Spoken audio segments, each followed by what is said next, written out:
On today's episode of The Unwritten Rule, it was just the Kenny and Jack show.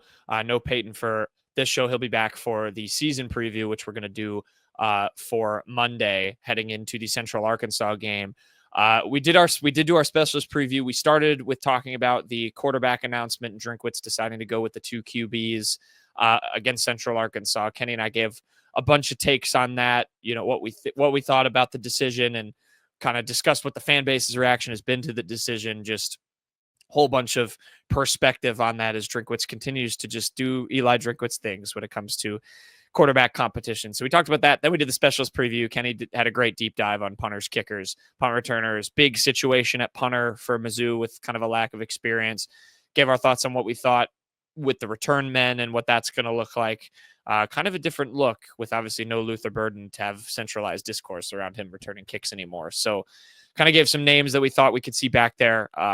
Just had a little specialist preview. Talked about Blake Craig's potential after a pretty productive first season for Mizzou, but want to see him get more accurate. So did a specialist preview, and then we had quick hits, some good talks there. I had a little Mizzou women's basketball and women's soccer scheduling discussion for women's basketball. Talked about soccer's win over Youngstown State, and a couple of other things as well. Ended things off with a good FanDuel segment from a former Mizzou alum who's got some bets you can play, some specials over on FanDuel you can put down. So without further ado, we'll get into it. All done with season previews now. And again, we will have our full season preview. We're all done with position previews now. We will have our full season preview for Monday's show with Kenny, Peyton, and myself. So very excited for that. Let's get into today's show. The Unwritten Rule starts right now.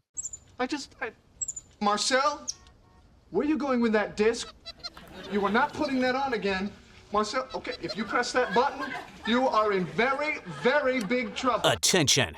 Everybody stop what you're doing. It's time for The Unwritten Rule, a Mizzou sports podcast brought to you by the Believe Network, alongside Peyton Haverman and Kenny Van Doren. Here is your host, Jack Knowlton.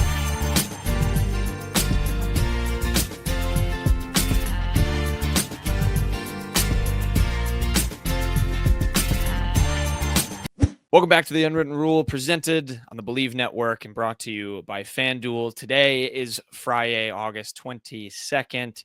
We're less than 7 days away from Mizzou football's opening game of the season. And we got some big news heading into that. It's also just the two-man show today. It's just Kenny and I.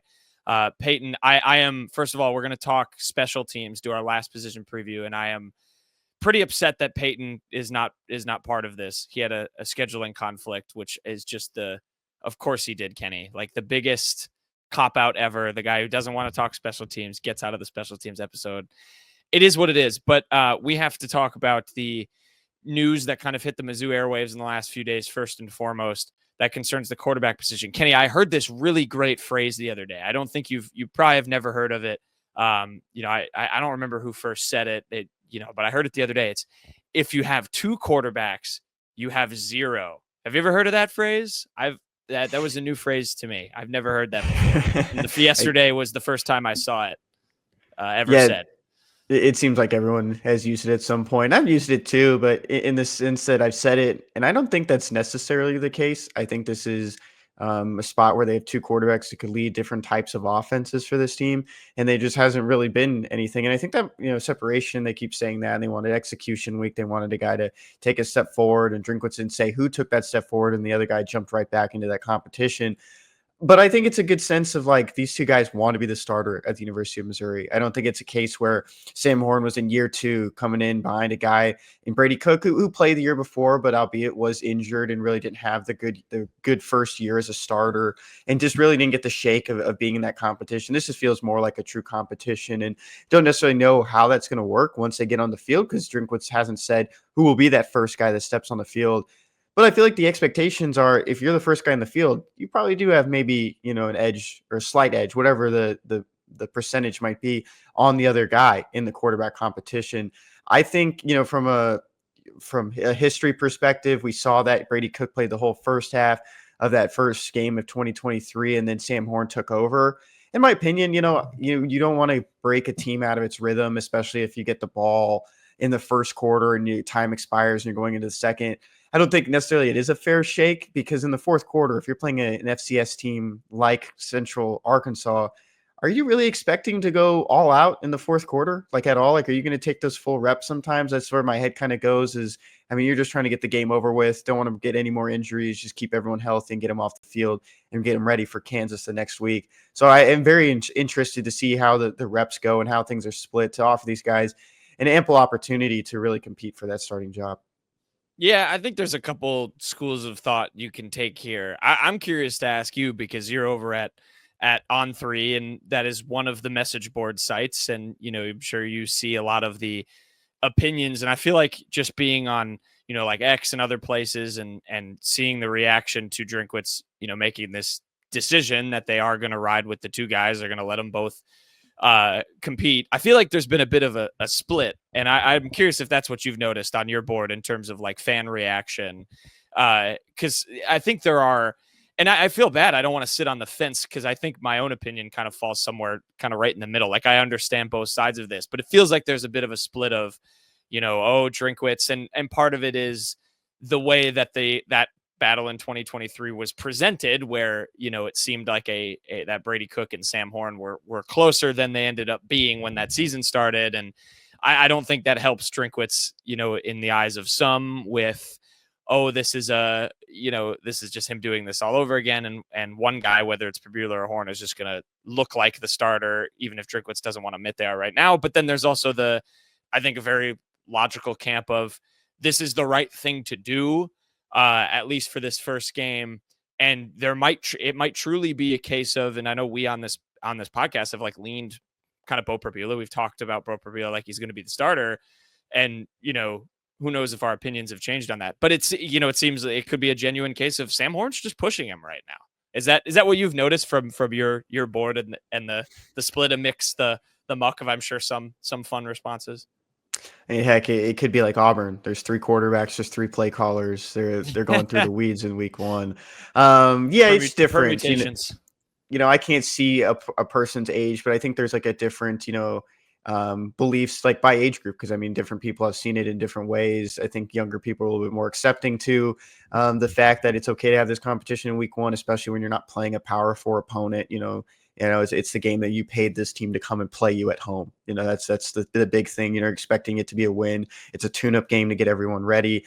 Then there's other people who are saying, we were expecting this, and it's like, I see comments on Facebook to our posts, and when we posted about the quarterback news at Kyle's story, and it was just funny. It's like, I never saw you post anything about this, like saying that you thought this was going to happen. But I think that the case is, yeah, it's a lot of like split.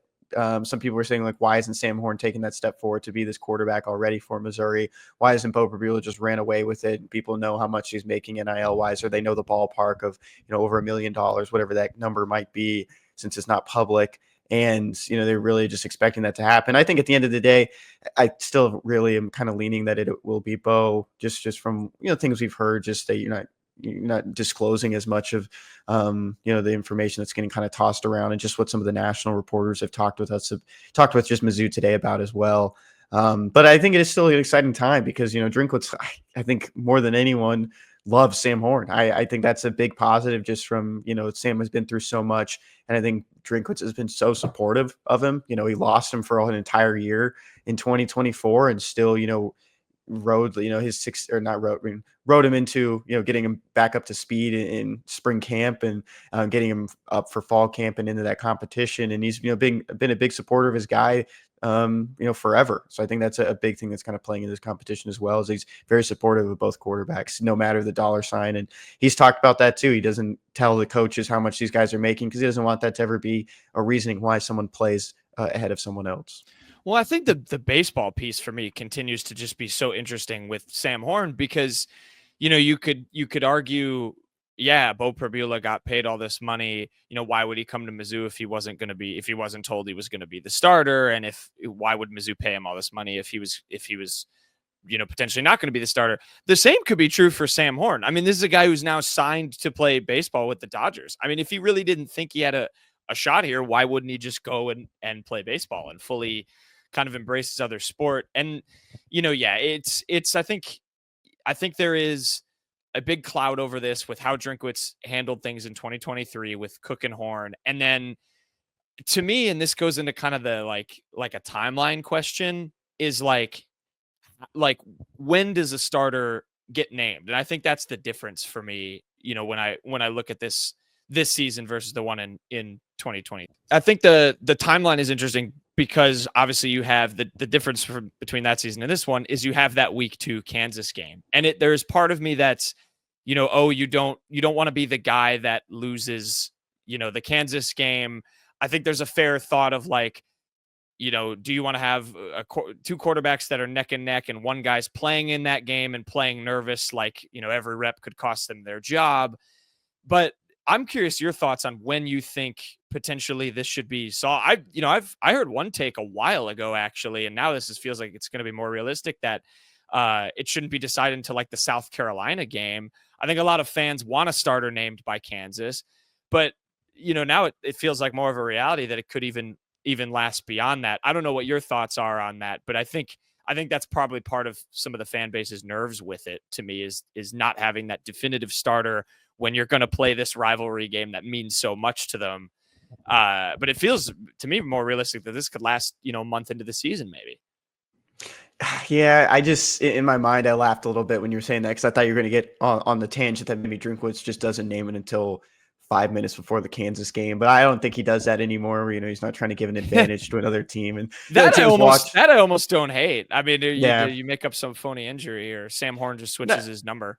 Not even just like phony injuries. Like we just still haven't named a quarterback. We're still going through it. Realistically, I think he names it Tuesday. After the game, gives him some time, gives Sean Gleason, Kirby Moore, quarterbacks coach and offensive coordinator respectively, some time to really look over everything and talk it through as well and just see what they're seeing and how this offense is rolling. If they want that quarterback named after that game, I think that's his first press conference. Is that Tuesday? Because that's the regular Tuesday before, for that. That's what week. I would think. It would be it would be the same timeline, even if the game is on Thursday. Yeah. And I think he'll be. I think those press conferences go on TV too. So just kind of good space to just make the decision known publicly and just on their own accord. If they don't want to leak it or anything like that. And he gives them a lot of time. So they play on Thursday. They Friday, Saturday, Sunday. Probably going to go out recruiting on Friday. Go see some area guys just in the high school ranks, just at St. Louis or even in Kansas City as well. Just anywhere across the state, probably just to see some guys and come back and figure things out from there. But I think that's the realistic idea in my mind, is that they kind of have it made up by Tuesday. But if they do extend it, I understand that too, because you do have Kansas, then Louisiana. I just really think you probably want a quarterback set for that Kansas game. I don't want to say Kansas, in the same boat as Louisiana and in Central Arkansas. I wouldn't say Central Arkansas and Louisiana in the same boat. Louisiana is a former 5-star quarterback now, Walker Howard. So it's just a spot where I think you want this figured out so you can move forward with the offense and move forward with the team. Yeah, absolutely. I mean, I think, my school of thought has kind of evolved. I did the classic thing. I think I had the same reaction as a lot of people when this dropped and kind of being like, oh Lord, here we go again, not naming a starter, but Prbula's, maybe going to trot out there and this is just going to be 2023 all over again. But I'm more open to some of the longer term stuff, or just more open to the idea that, again, with the fact that we've seen so little from both of these guys, and I know Prbula at least has that, half game. Everyone always brings up that Wisconsin game where he had, he took over for Drew Aller and won them that for Penn State.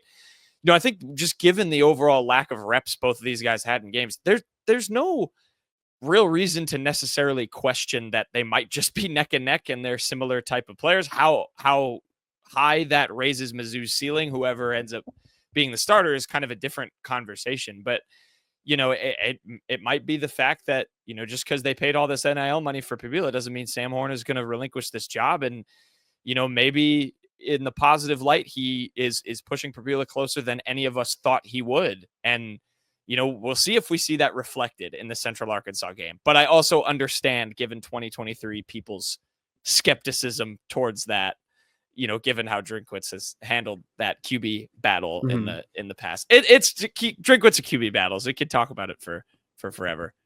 It's just it's such a different one in my mind. I think I it agree. might. He's compared it more to even like being a harder one and a tougher one, more talented room than things when he had at North Carolina, North Carolina State, excuse me. And NC State is known for quarterbacks. Like that's the thing. Like they have a bunch of quarterbacks across the league in the last 15 years, albeit probably not the Devin strongest Leary. talents. Yeah, Devin Leary, almost Mizzou legend Devin Leary. Yeah, I think you're in a case that I think even if he wants to kind of just sway, not even sway, but not try to create any headlines or anything, put Sam Horn out first. Because I think expectations for you and I, Jack, I think Bo Prabula is going to be on the field first against I Central agree, Arkansas. yeah. What happens if he does put out Sam Horn first? I mean, how much does that change? How much is that just, trying to lead, people not into believing that Bo Prabula has this leg up, that it actually is 50-50 going into this game. And he's going to give the guy who's been around longer the opportunity to be on the field first. Yeah. Well, I'll believe it when I see it, with 2023 still in my brain. It's Drinkwitz and QB battles. We'll see. We'll see who trots out there for Central Arkansas. But yeah, that's kind of the news. We wanted to give our kind of thoughts on that. He will never not run us in circles, Eli Drinkwitz. It's what he's known for. I'm glad he's got a theme. All right, Kenny, I know you're itching. Let's talk some special teams, shall we? So Peyton's not here. Again, I am very sorry for that fact, because he's just the biggest special teams fan. Little roster preview for the guys in the roster special teams. They are coached by Erik Link, famed Mizzou, famed talked well guy on this podcast. I sorted this, Kenny. Add in any guys in positions I missed. I was just going to do the kickers, punters, and long snappers, and I was going to do long snappers last just for you.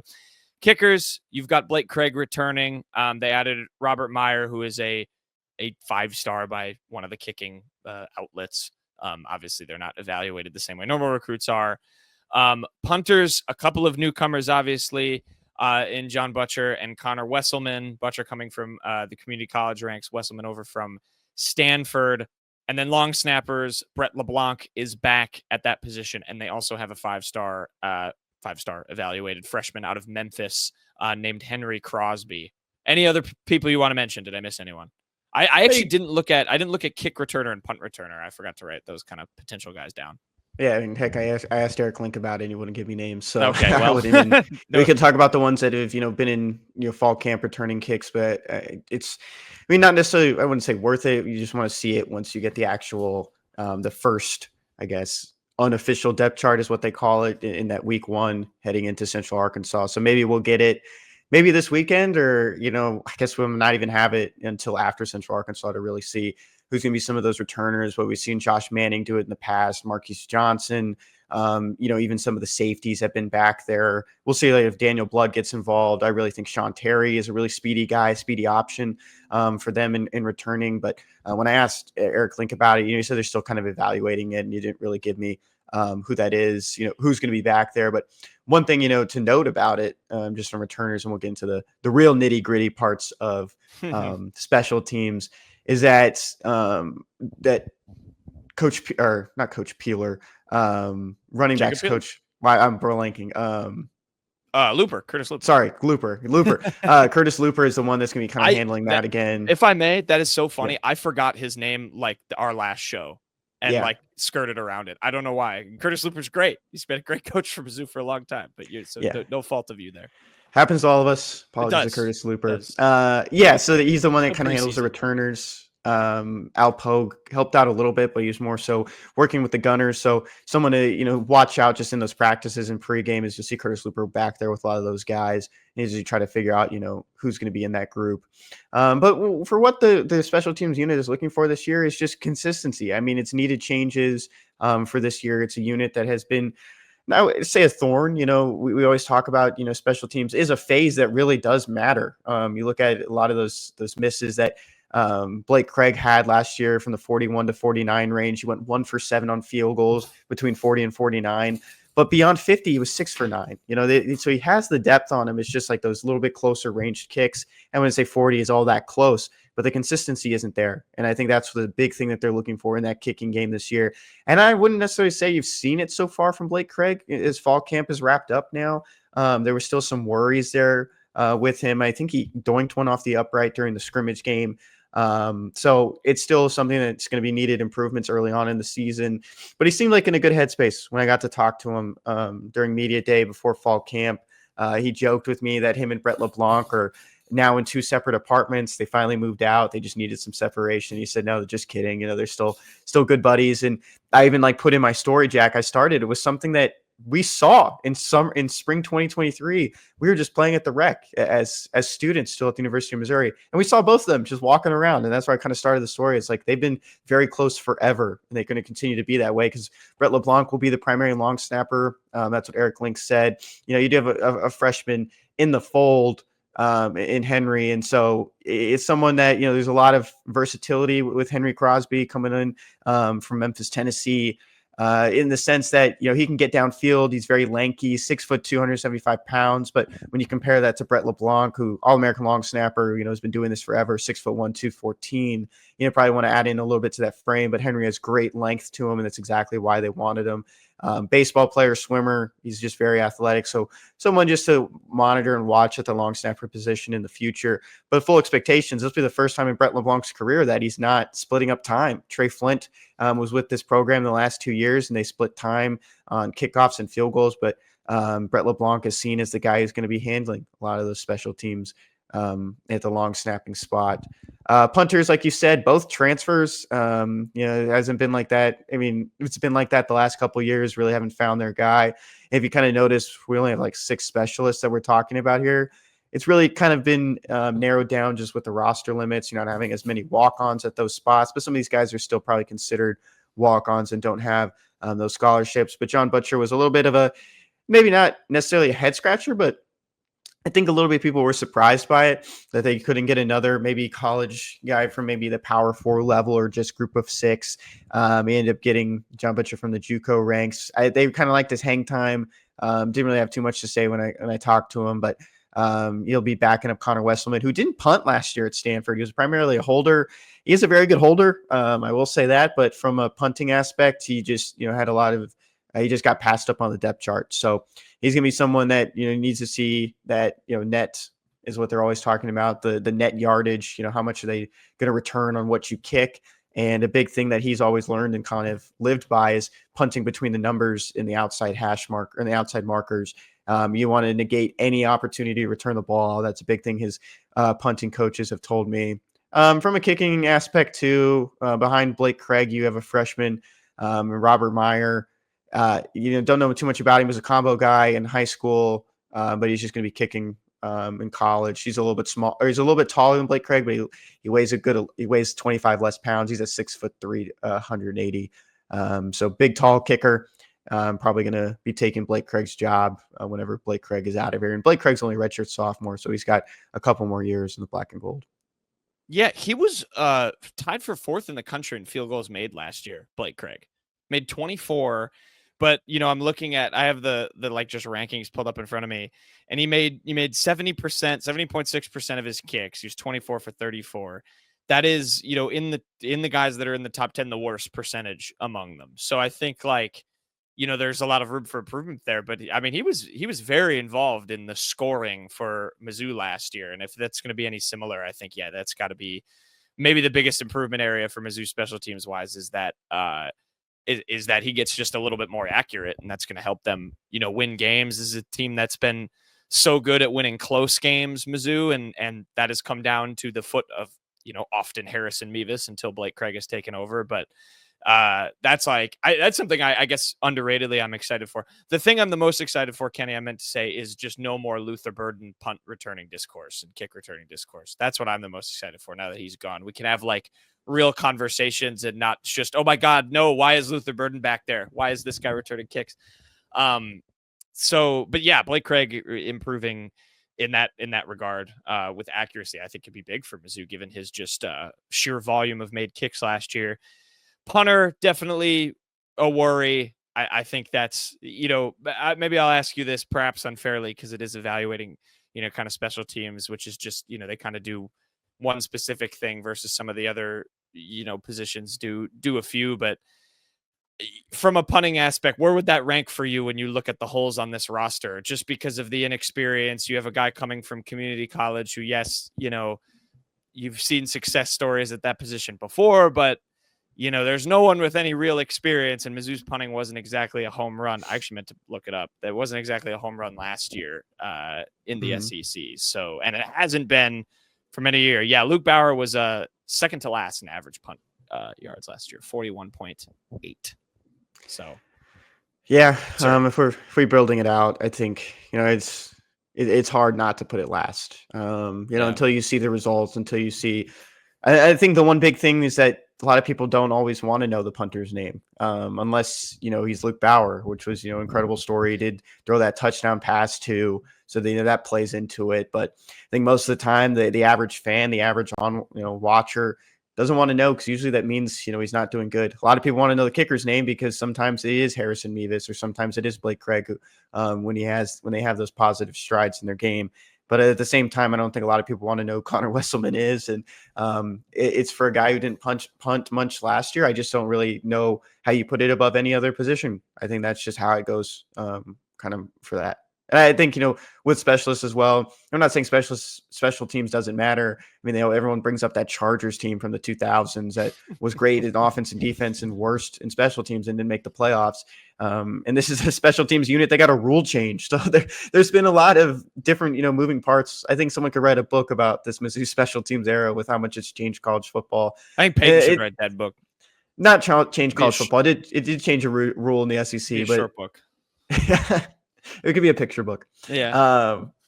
You'll write a chapter. Yeah. So I think you just go last. I think you haven't seen much. You haven't seen anything. You're coming, the backup guys from the JUCO ranks, and not knocking on JUCO talent. But your starter also didn't punt last year. So I think it's just wait and see.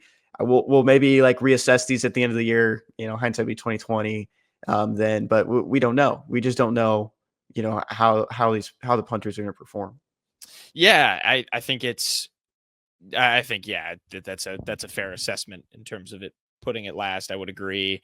You're going to have some flipping the field situations, and if Mizzou's special teams can't do that, that's going to put this albeit very good defense in a position of peril at times. But that's definitely a concern. Maybe the biggest on the roster. I don't think that's an understatement, just given the lack of true experience. But they're going to ride it out, and it's going to make us, quake in our boots, just like it always has and always probably will, as is the book of Mizzou special teams. Do you have any bold takes for this room? The one I had is just, and this is kind of hyping up either maybe Brett LeBlanc or maybe Blake Craig, if he does make the accuracy improvements that he definitely needs to.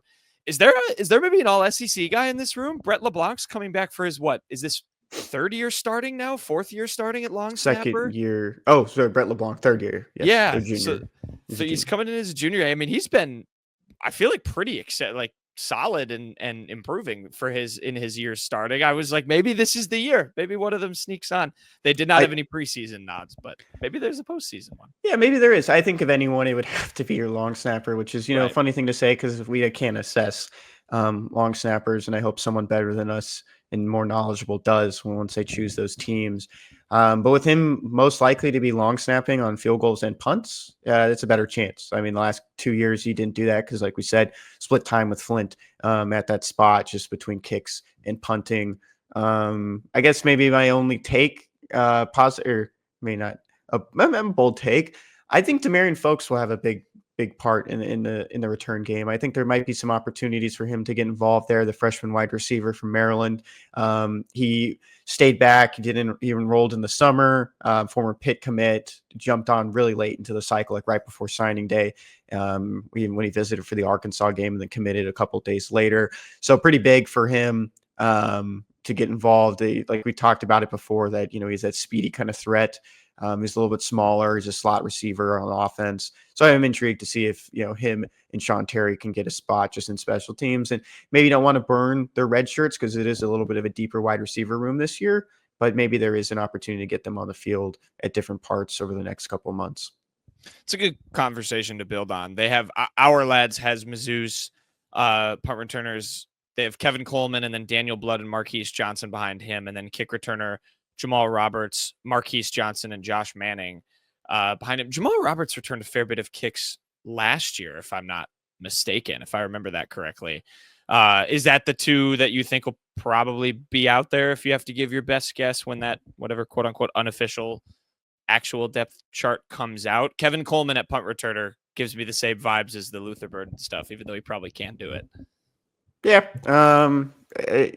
I don't know. Because I mean, both Erik Link and Eli Drinkwitz talked about how they want to see more from starters on special teams. If that's like linebackers, tight ends, whatever it may be, you want to get some of the best guys on the field because you want to win those phases as much as you can, even when you're giving the ball away, especially on punting. You can win those phases still by, like we talked about, negating any kind of return, lowering any chance of, a return of more than 10 yards. And I think that's going to be a big thing that plays into it, depending on who they get on the field. Maybe we see it, maybe we don't. I don't know if you really want all of your starting wide receivers involved, especially, Josh Manning, Marquise Johnson, and Kevin Coleman, who's probably going to be a, pretty top target for whoever who's at quarterback.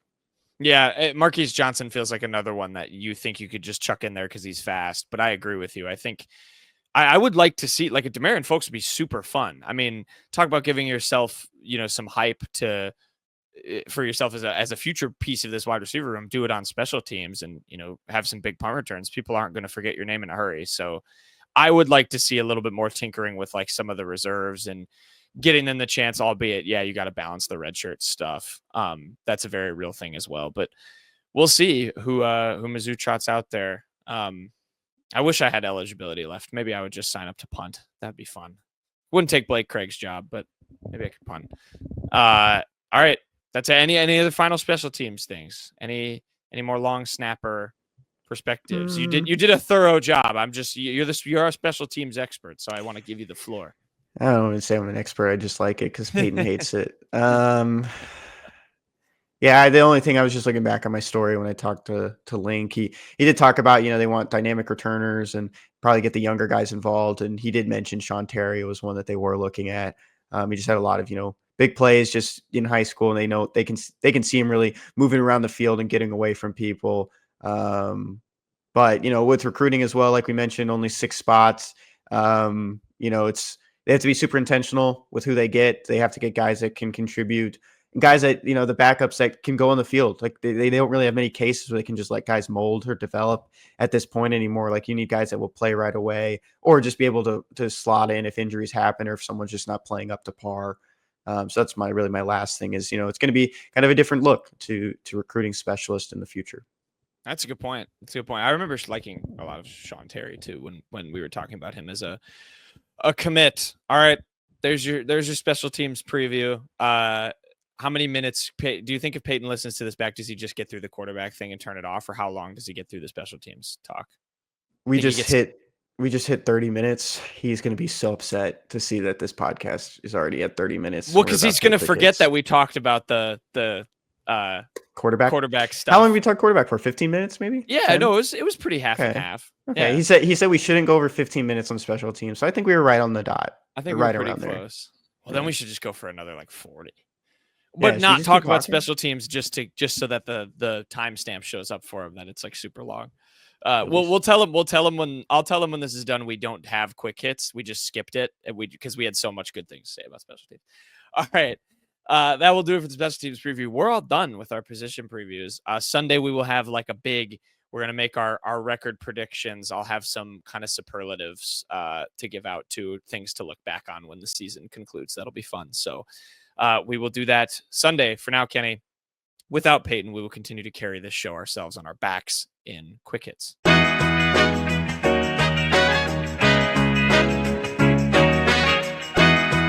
Okay, quick hits time. We'll finish out the show. Got jerseys of the week first. Kenny, what's your jersey of the week? I guess this is like a good time to just say like Ken Green is the starting left tackle. He did a lot of work at left tackle throughout the offseason. It really looked like, it was a competition between J.V. Richardson and Johnny Williams, came over from West Virginia, but came down to Caden Green getting the nod, taking over that spot, and some of the other interior guys shifting around as Curtis Spiegler really emerged as a guy to start at right guard. So I thought with that, we can talk about some more preseason honors, because last week I said, we must be done. No, we're not. We're never done. These just never end. It's like just another headline for someone to write. But the AP named Caden Green to the preseason All-American third team, if I'm not mistaken. Does it say it there on the graphic? I think it says it there on the graphic. Second team, excuse me. So Caden Green getting a lot of good preseason honors. He landed in the top 100 too for on threes players going into the 2025 season. So a lot of hype behind the left tackle this year, and that's a job that the last two guys that played that spot for Mizzou ended up in the NFL, and I think Caden Green is on the right track to be in the NFL as well one day. Some of those other preseason awards. 3 Tigers got named to the All SEC preseason teams. Those are voted on by the coaches. Caden Green was on the first team, and then wide receiver Kevin Coleman Jr., transfer, of course, and a fellow transfer safety Jalen Catalon were both named to the second and third team. So 3 of them respectively. So 3 of them made it from the Mizzou team going into the year. I was going to play up those 2 replies that were mad that Ahmad Hardy and Dalen Carnell got snubbed, but I don't have the energy for it because it's just preseason awards. Yeah, man, throw them all on there. Put Sam Horn and Bo Perbula in the preseason third team. Ahmad Hardy, Carnell, sure. They all got snubbed. STP. Yeah, this is great. I mean, it's great for Caden Green to see this recognition. Really hope his transition to left tackle doesn't mean anything negative for Mizzou's offensive line. He played left tackle in high school, got kind of pushed into the interior at Oklahoma, and then when he got to Missouri as well.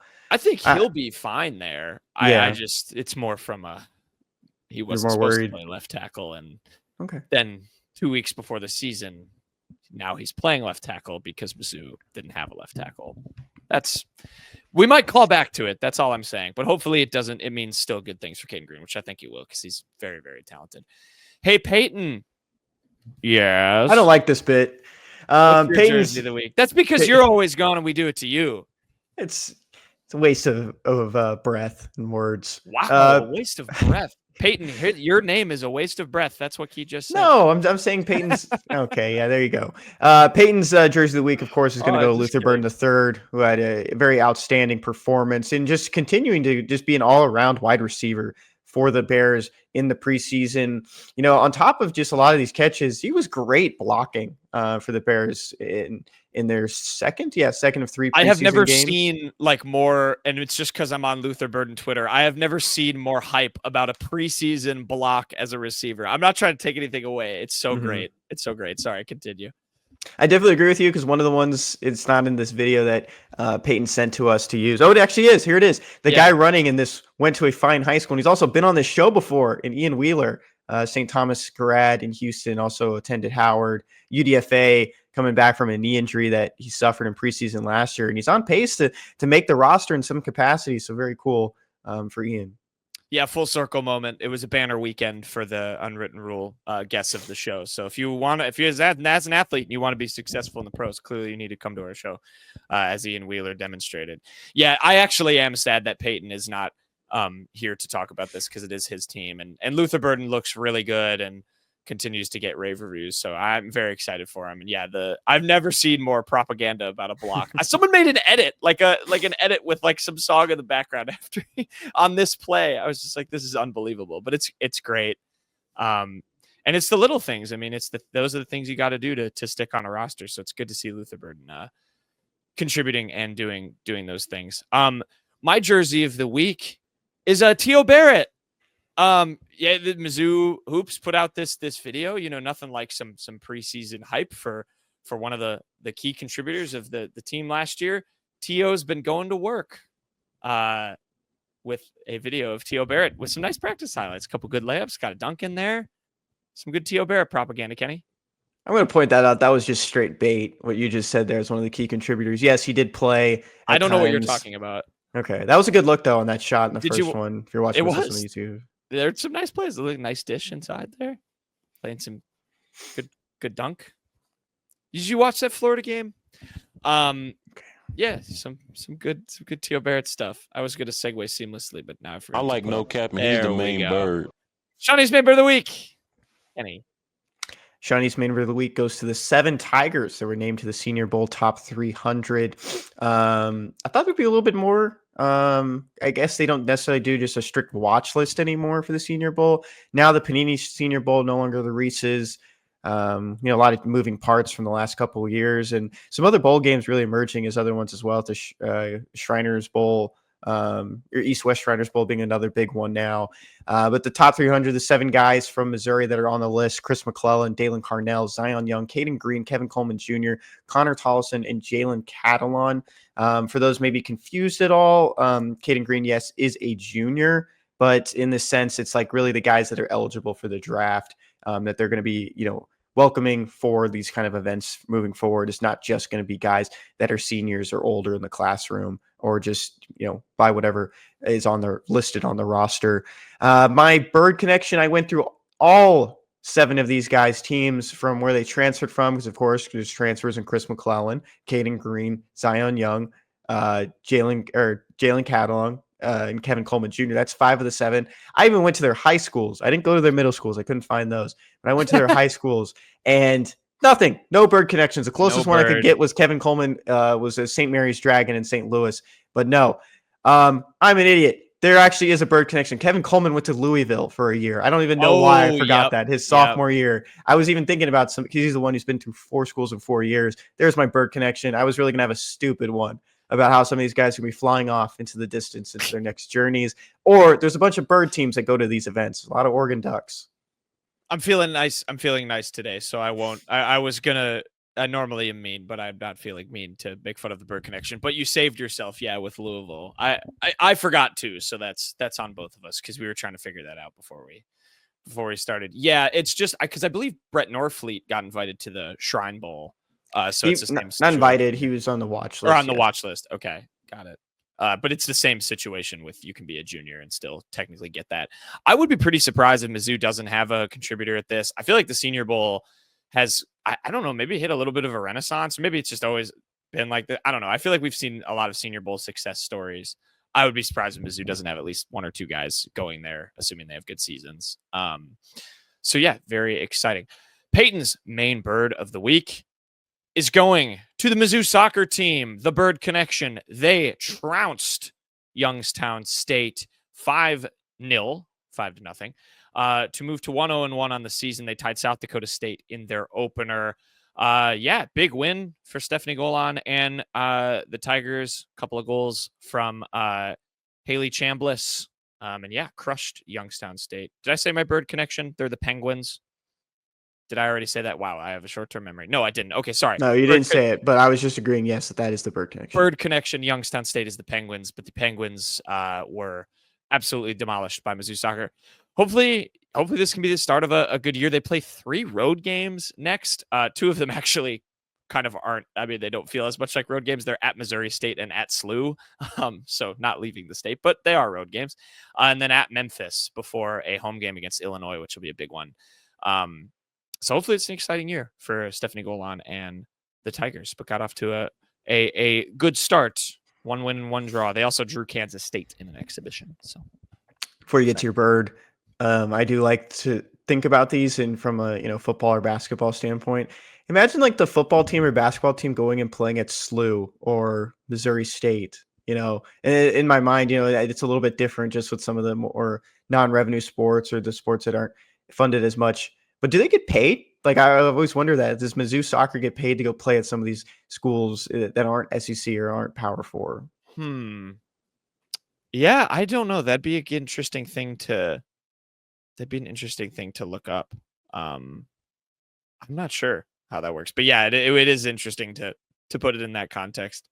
Or football at Memphis. I think is it Mississippi State is playing at Memphis in football. I just saw this like yesterday. There's an SEC team playing over there at Memphis. So good start for Mizzou soccer. My main Bird of the week. We're going to a little WNBA. I'm going away. There's no Mizzou connection here. Bird connection. My main Bird's going to be Paige Beckers. Bird connection. She plays for the Dallas. Say it with me, Kenny. Wings. I'm sorry. Went off. That's bad. Last night. No, this is an all-time. If you think this is bad, how about scoring 44 points, breaking the rookie record in the WNBA in scoring in a game, and then losing on a buzzer beater to the Los Angeles. That's what Paige Beckers did last night for the Dallas Wings. Tough way to go. I mean, you see that a lot, like these historic single game performances. I think like my favorite one is like, this isn't ending in a loss, but like when Melvin Gordon rushed for a single game record and then his record was broken a week later by Samaje Perine. Like, you have stuff like that a lot. Tough for Paige Beckers that didn't end in a win. But yeah, she has been fantastic in her rookie season in the WNBA. Not a shocker, but yeah, 44 points. And I think it was like, only 21 field goal attempts, made like 6 threes, which that's always satisfying to me as a hoop guy if it's efficient basketball. So where'd Samaje Perine go to school? I think it was Oklahoma. It was Oklahoma. Yeah. I never forget that because I was super mad as a semi-Wisconsin fan. Best thing you learned this week, Kenny? What did you learn? Start off with Peyton. Mizzou women's basketball announced its full non-con schedule for the 2025-2026 season, and then swiftly deleted it from Twitter after a couple people quote tweeted it. So we're just going to run through it on here, just on the actual team website. Kind of cool that they have the actual exhibition listed on listed on here now, but they're going to play Maryville. You can now. Yeah, you can now, October 28th at Mizzou Arena. That's one of those things, if they went to Maryville to play an exhibition game, that's like thing I was thinking about too. That's not a money thing. That's like someone knows someone on said staff and it's a favor owed or something. That I think would be the case there. Central Arkansas at home on November 3rd. UCA just loving those trips to Missouri. Tulane on the road November 6th. Going to try those new beignets. I don't know if you saw those, Jack. Kind of been all over Twitter recently. Arkansas, are they selling beignets? Yeah, at the Tulane games. But there's meat in them, I think. I forget. There's something a little bit different to them. Okay. Arkansas State at home November 11th. Border War November 15th at the T-Mobile Center. That's coming back. That's exciting. Kansas City. SIUE, Southern Illinois. Oh, wait, this isn't SIUE. This is just Southern Illinois, right? This is just SIU. SIU. SIU at home November 18th. What's their mascot, Kenny? Saluki. Oh, yeah. Troy November 20th at home. Washington State in the WBCA Showcase in Florida. Kissimmee. That's where the Astros used to play, actually, for spring training. Fort Myers tip-off. You got Bradley and Northwestern in November 28th and 29th. ACC SEC Challenge against Cal on December 4th at home. And then a final home, or not even final home game. I guess there's more. Wow. SIUE at home. Illinois at home. SLU on the road. North Alabama at home. Kansas City at home. And then you begin SEC play on New Year's Day at home against Texas. I wonder, I had the same thought. Like, it's obviously the same amount of games. It did weirdly feel like more. I think it's just because of those two tournaments and you had to scroll more. Yeah. They had the labels. I do love the two. I like the traveling to Florida and playing there for a couple of showcase games. Kind of like playing Wazoo, playing Northwestern. Obviously the Cal ACC SEC Challenge. We don't need to do that song and dance again with noted Southeast and Atlantic Coast teams, Mizzou and Cal. But there's some really fun games in here for Kelly Harper's first season, so I'm excited. At Tulane's really interesting, but I guess they have good food. So yeah, at SLU too. So yeah, at SLU is another one. A couple of decent ones. Yeah, I'm very excited for Kelly Harper's first season. Peyton, this is mine. Sorry. Oh, God. I always get. Well, I don't know why we ever did that because it gets screwed up in my head every time. Peyton, we've been doing it for 4 or 5 years. Always goes first. All right, shut up. What's your damn whatever best thing you learned? My best thing I learned this week is that Connor Tollison got named to the Comeback Player of the Year award watch list. Of course, if you can't already tell, the award is handed out to the best player who was injured, missed the previous year for whatever reason, comes back and performs well in this upcoming year. And guy who's still kind of been banged up at times, just in fall camp, trying to get his feet underneath him. I think he's in a good spot when Coach Drinkwitz said that they're not really expecting any injuries. This is one of the healthiest fall camps they've ever had. They didn't lose a defensive end this year. like they did last year in Darius Smith, who just went down with that knee injury. So this is pretty big for a guy who was on a good track, probably maybe an opportunity to even get drafted last year, is coming back and is healthy again, probably trying to right the ship and trying to get back in that same spot that he was last year.